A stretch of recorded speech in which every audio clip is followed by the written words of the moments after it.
प्रणाम। आज बहुत पुण्यतिथि है। एक संसार के महान सितारा तारा, महान प्रकाश, ज्ञान का किरण, श्री गुरु नानक देव जी का आज पुण्यतिथि 555वां दिवस है। आज ही के दिन वो आज के करतारपुर साहिब जो पाकिस्तान में उनका जन्म हुआ था। उनके माता पिता एक सनातन धर्म से थे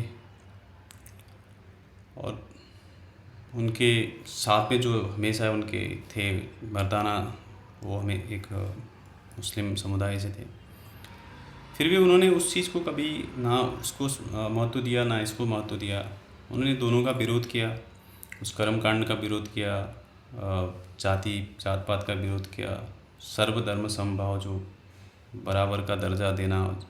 1500 शताब्दी में महिलाओं के बारे में जो उन्होंने कहा कि भाई महिला ही बहुत महत्वपूर्ण है, एक पुरुष वहीं से जन्म लेता है, फिर उससे विवाह करता है, फिर उससे बच्चे होते हैं, है ना, फिर अगर वो मर भी जाती तो और एक महिला की आवश्यकता होती है। तो सब इक्वल है। जो आजकल पश्चिमी रिवोल्यूशन के थ्रू जो दुनिया में man and women are equal the concept की थ्योरीज है, कार्ल मार्क्स की जो है, वो आज 1500 शताब्दी में उन्होंने कह दिया था वो चीज़ें। वो कहते हैं कि रात गंवाई सोई के, दिवस गंवाया खाए, हीरे जैसा जन्म है, कौड़ी बदले जाए। तो हम सोते रहते हैं, खाते रहते हैं, जागते रहते हैं, बट हमारा जीवन का उद्देश्य क्या है ये हम भूल चुके हैं, है ना। वो एक चीज़ और कहते थे कि कलयुग केवल नाम आधारा, सुमिर सुमिर नर उतरे ही पारा। ये चौपाई वो कहते थे। तो ये है रामचरितमानस के उत्तरकांड की। तो ये जो युग में हम जी रहे हैं, जिस समय पे हम जी रहे हैं, ये बहुत पाखंड है, बहुत अंधकार है, डरावना है, बहुत सारी चीज़ों से क्लेश है, दुनिया में मार काट है, कोई शांति नहीं है, हर इंसान एक तड़प रहा है। तो इससे वो कहते थे कि नाम जप करो, स्मरण करो, है ना। उन्होंने ऐसा कहते कि 4 साल में ही ध्यान करना शुरू कर दिया था। जब उनका जन्म हुआ था तो बड़ा तेज़ था, ओस था उनके चेहरे पे, चंद्रमा जैसी शांति, सूर्य जैसा तेज, ऐसा कहते हैं। 4 साल की उम्र में ध्यान करना, अपने 4 साल के बच्चों के साथ उस अध्यात्म की शिक्षा देना बच्चों को, ये हजारों जन्मों का पुण्यों के बाद ये सब चीज़ें होती है ना। हमारे जैसे पापात्मा को तो कहाँ ये सौभाग्य प्राप्त होता है। तो बहुत वो चीज़ें उनके जीवन में काफ़ी कुछ घटनाएं हैं, चमत्कार जिसे कहते हैं हम। 7 साल की उम्र तक उन्होंने, ऐसा कहते हैं कि बहुत सारी भाषाओं में अध्ययन कर लिया था उन्होंने, बहुत अलग अलग धर्मों को अध्ययन कर लिया था, जैसे हिंदू धर्म जिसको सनातन कहते हैं, या मुस्लिम धर्म। पर्शियन आती थी उन्हें, अरबिक आती थी, संस्कृत में उनको बहुत उनका प्रभाव, कमांड था उस भाषा पे, उसके काफ़ी चीज़ें पढ़ी थी उन्होंने। एक चीज़ें बहुत महत्वपूर्ण है जिसको आज हम शिक कहते हैं। उसका अर्थ होता है कि लर्नर, स्टूडेंट, विद्यार्थी, सीखने वाला, जिसको आप धर्म कहते हैं। इसलिए कहते हैं कि जहाँ सिख है वहीं सीख है। तो और दूसरा एक चीज़ है कि 12 साल की उम्र में उनके पिताजी ने उनको कुछ 20 रुपये दिया था। ऐसा कहते हैं कि भाई अब तुम अपना व्यापार करो, सौदा करो, सच्चा सौदा जिसका शब्दों का प्रयोग होता है कि सौदा करो, व्यापार करो, एक जगह से लेके दूसरी जगह बेचो, जिसको बाज़ार की भाषा में व्यापार कहते हैं, कमाई। तो जब उनको पैसे दिए गए तो वो पैसे उन्होंने वो व्यापार में नहीं लगाया, उन्होंने साधु सेवा, संतों की सेवा करी। वहाँ लोग भूखे थे जहाँ वो करने गए थे, तो देखा यार इससे ज़्यादा अच्छा सौदा क्या हो सकता है। तो लोगों को खाना खिलाया उस पैसे से, साधु महात्माओं की सेवा करी। बहुत प्रभावित थे वो बचपन से ही साधु महात्माओं की तरफ, चाहे इस समुदाय के हो चाहे उस समुदाय के हो। तो इस तब से ही ये लंगर की परंपरा शुरू हुई है, ऐसा कहा जाता है। और उनके जीवन में बहुत सारी घटनाएं हैं। एक एक काफ़ी चीज़ें हैं, वीडियो बहुत लंबा होता है। तो एक घटना ऐसी थी कि एक बार वो किसी गांव में गए थे अपने जो बहुत उनके करीब थे, मर्दाना, वो अलग समुदाय से आते थे, पर उन्होंने कभी अपना धर्म को बदला नहीं, साथ में रहे वो। मर्दाना के साथ किसी गांव में थे, तो जिस गांव में गए वहाँ के लोगों ने उनका तिरस्कार किया, बहिष्कार किया, बहुत स्वागत नहीं करी, बहुत सत्कार नहीं किया। तो जब अगले दिन उनको उस गांव से निकला तो उन्होंने बोला कि भाव आप लोग इकट्ठे रहना, कभी भी आप लोग इकट्ठे रहना।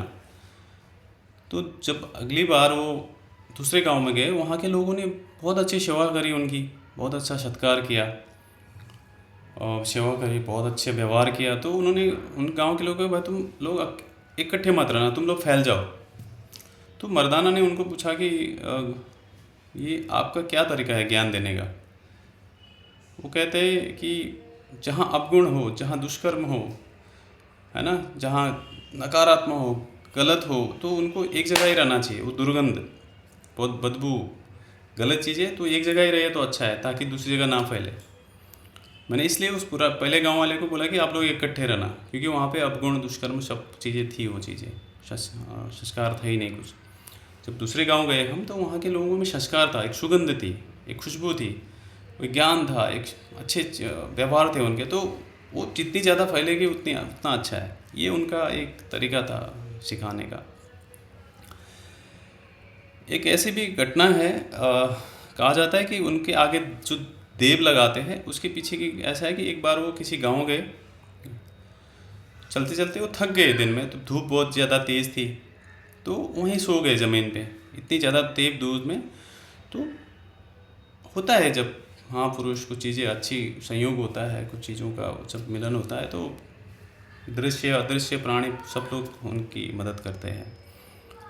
तो एक नाग ने आके उनको छाया दी, ताकि उनको धूप ना लगे, उनको हीट ना हो। तो चीज़ें जब लोगों ने देखी तो बड़ा चमत्कार, यार नाग स्वयं ऐसा कर रहा है, तो देव, उनको देव बोला गया। ऐसी एक घटना है। दूसरी एक घटना है, बहुत प्रचलित है। एक बार किसी गांव में थे, तो उस गांव में एक बड़े के घर खाना खा रहे थे, कारपेंटर।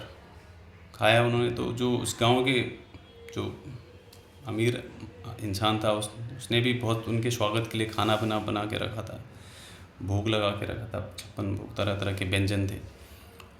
तो उसको जब पता चला कि वो तो वहाँ खा लिए खाना, तो उनको बुलाया गया भाई, उनको अपनी आर्मी लगा के, अपने लोगों को लगा के उनको बुलाया गया, भाई आओ, उनको लेके आओ यहाँ मेरे यहाँ क्यों नहीं खाना खाने आ रहे, वहाँ क्यों खा रहे। तो जब आए गुरुदेव वहाँ, तो उनको पूछा, तुम मेरे यहाँ क्यों नहीं आए खाना खाने, मैंने आपके लिए इतना तैयारी करी है आपकी स्वागत के लिए। तो उन्होंने जवाब दिया कि आप जो खाना खिला रहे हो हमें, वो अपने अहंकार को तृप्त करने के लिए, शान शौकत दिखाने के लिए खिला रहे हो। जो वो खाना खिला रहा है, जो बड़े है, वो अपनी मेहनत की रोटी रोज़ी जो खिला रहा है मुझे, वो अपना मेरी भूख मिटाने के लिए खिला रहा है। तो ये महान विचार। तो उन्होंने बोला कि तुम सिद्ध करो उसकी रोजी रोटी मेहनत की और मेरी कैसे। तो उन्होंने दोनों से रोटी मंगाई, एक बड़े कारपेंटर की और एक उसकी। तो दोनों को अलग अलग हाथ में रहा, जिस हाथ में उस कारपेंटर की रोटी थी, उसको ऐसा दबाया तो वहाँ से दूध निकला, और जिस दूसरे हाथ पे रोटी थी जो उस अहंकारी इंसान की, तो उस हाथ की रोटी से जब दबाया तो खून निकला, क्योंकि वो लोगों को लूट मार करके, लोगों को तड़पा के, लोगों का अत्याचार करके कमाई से आता था। तो वो चीज़ें उन्होंने प्रत्यक्ष की रही। तब बाद में उसको एहसास हुआ, तो बाद में उसने बहुत सारी चीज़ें हुई। एक और घटना है कि एक बार एक सज्जन नाम का व्यक्ति होता था। तो थोड़ा नाम का सज्जन था, बट काम में उसकी कोई सज्जनता नहीं थी, कोई मन में सज्जनता नहीं थी, बट लोगों की सेवा करता था। वो धर्मशाला बना के रखे थे उसने भी। तो जब वो सोते थे तो उनके कीमती सामान गायब कर देता था, और धीरे धीरे उसकी ये नकारात्मक चीज़ें इतनी बढ़ती गई कि लोगों की लूटता था, जब कोई किसी को पता चले तो उसकी हत्या करे, है ना, कुएं में फेंक दे। तो धीरे धीरे वो सब चीज़ें बहुत प्रचलित हुई, लोगों को पता चल गया कि ये सज्जन नहीं है।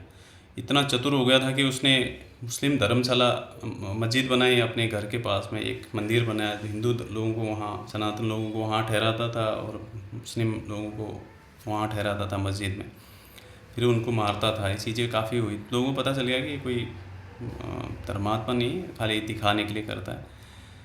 तो एक दफ़ा ऐसा हुआ कि उसी के वहाँ गुरुदेव पहुँचे, नानक देव जी, और वहाँ ठहरे और एक पेड़ के नीचे ध्यान करने लगे और अपना सामान अंदर रख दिया। तो जैसे ही उसको पता चला सामान अंदर है, वो ध्यान में है, तो वो जाके अंदर चुराने लगा।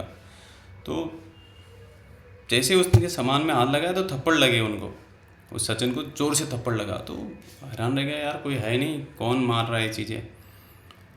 तो फिर से पकड़ने जाता है तो फिर से थप्पड़ लगता है, इतना बहुत चांटे मारे उसको। तो जब उसने अपने आईना देखा तो उसका गाल पे ऐसे पंजे के निशान लग चुके थे। तो उसके बाद में उसको एहसास हुआ, है ना, कुछ उन्होंने जब वहाँ से फिर गा के सुनाया, वो एक भजन कीर्तन जो नाम जब उन्होंने बताया, उसके बाद उसको एहसास हुआ, उसके हृदय को छुआ। तो बाद में वो बहुत साधु बना, वो भी बाद में वो चीज़ें हुई। ये भी एक चीज़ें है। आज दुनिया के लगभग 80 देश में सिख संप्रदाय है ना, सिख धर्मों के लोग रहते हैं। ये इसलिए इतना फैल पाया ताकि उनकी दो चीज़ें, जो यूनिटी एंड कम्युनिटी का जो कंसेप्ट है उनका, तो लोगों की सेवा करना, सच पे चलना, बहुत सारी जो चीज़ें उन्होंने बताई उसी पे मार्ग पे चलना, तब जाके हो पाया। तो गुरु नानक जी देव जी के हिसाब से 5 चीज़ें हमारी दुश्मन हैं।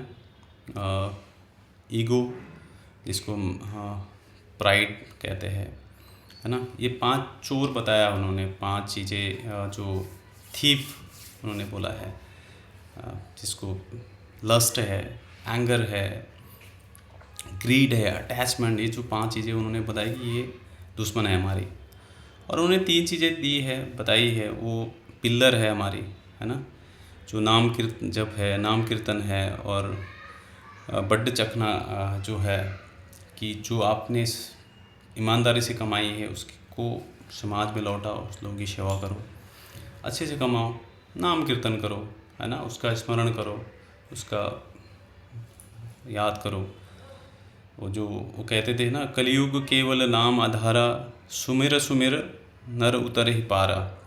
ये बहुत चीज़ें कहते थे वो कि ये कलयुग है, यहाँ बड़ा अंधकार है, तो यहाँ पे नाम जब बहुत महत्वपूर्ण है। हर धर्म में प्रेयर का काफ़ी महत्व दिया गया है, इसीलिए क्योंकि जिस युग में, जिस इरा में हम लोग जी रहे, बहुत ज़रूरी है ना। ये चौपाई है रामचरितमानस के उत्तरकांड की। तो ये बहुत रोचक घटनाएं उनके जीवन की, है ना। उन्होंने अपने जीवन में काफ़ी यात्राएं करी, ऐसा कहा जाता है कि लगभग 30,000 किलोमीटर की यात्रा उन्होंने पैदल करी, पूरा अरब से लेके इजिप्ट से लेके पूरा पर्शिया, ईरान, तिब्बत, ये सब जगह पे। तो उसके बाद ही उनको आज के चारों तरफ उनको सम्मान मिलता है, उनकी शिक्षा का पालन होता है, उनकी शिक्षा को पढ़ाया जाता है। और ऑक्सफोर्ड यूनिवर्सिटी जैसे इंस्टीट्यूट, जो दुनिया का टॉप 3 इंस्टीट्यूट और 1 इंस्टीट्यूट है, गुरु नानक फेलोशिप में वहाँ पे पढ़ाया जाता है, जो क्या कहते हैं, जैसे उनको अलग अलग देशों में अलग अलग नामों से अफ़गानिस्तान में उनको पीर बालकदान से नाम से जाना जाता है, श्रीलंका में नानक आचार्य बोलते हैं, नेपाल में उनको नानक ऋषि कहते हैं, तिब्बत में नावक लामा कहते हैं उनको, सऊदी अरेबिया में बाली के नाम से जाने जाते हैं, इराक में नानक पीर कहते हैं, है ना, चाइना में बाबी फूशा कहते हैं। इजिप्ट में नानक वाली कहते हैं। तो ये उसी को दिया जाता है जिसके पास कुछ होता है।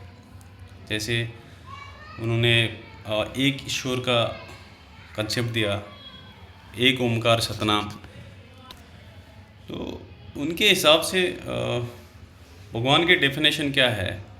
जो एक है, हर प्राणी में है, हर जगह है, हर चीज़ में है, हर वक्त है। ये उनकी डेफिनेशन है भगवान की।